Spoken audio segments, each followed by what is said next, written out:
Hi, in this movie I'll show you how you make an impulse response, a sample of an acoustic space, yourself using Altiverb.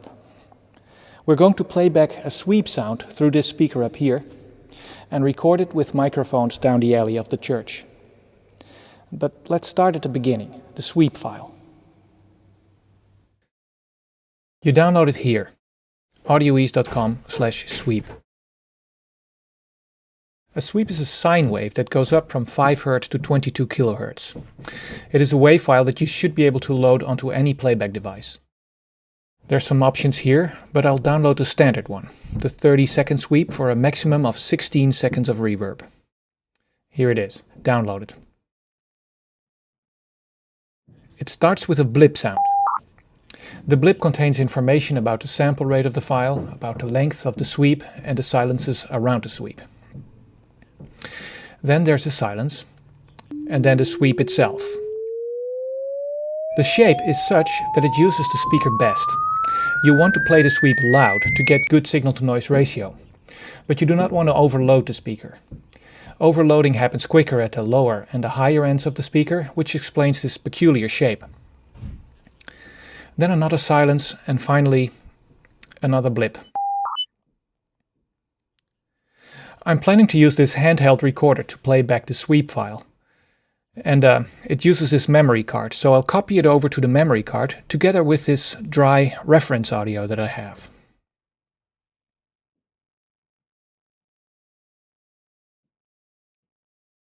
And then I'm ready to go.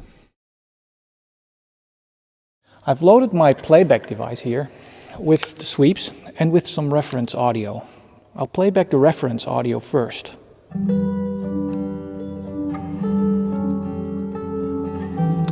So here I am at the microphones, 2 of them mounted on a single stand. That's easy because I'm going to be walking them around to find the nicest sounding spot in the church. And you can of course use a laptop with a USB audio interface to play back your sweep file and record it back in, but I'm using a separate recorder and playback device. Now, let's find that spot.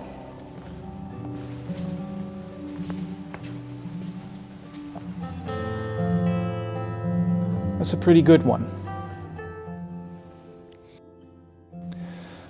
So now that we found the proper spot for the microphones, I put my recorder back there with the microphones in record, so it's running. And it's time here to play back the sweep file, which is on here as well. Now I'm going to fast forward that a little bit because all in all that takes over a minute and it's a rather annoying sound.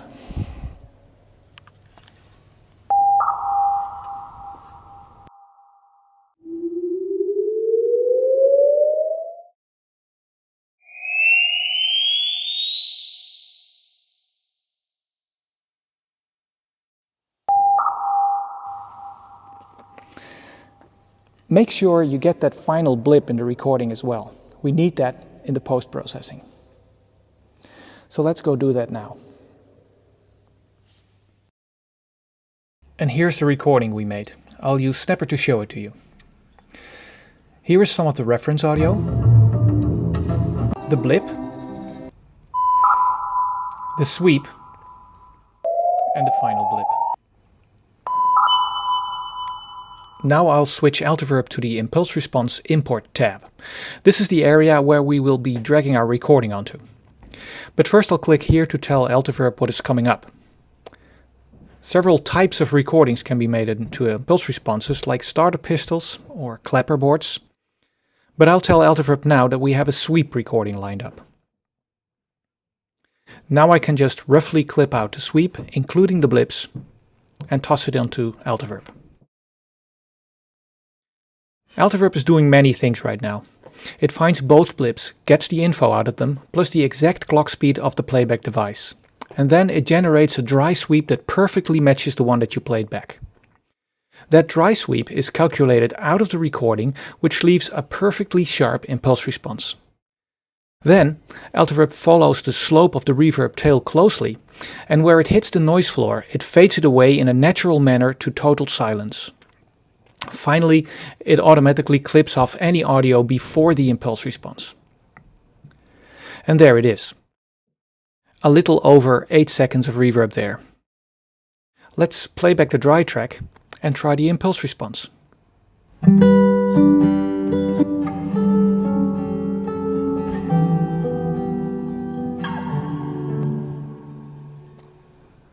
I'll just save it to the user IR folder. And now I'm done, so thanks for watching.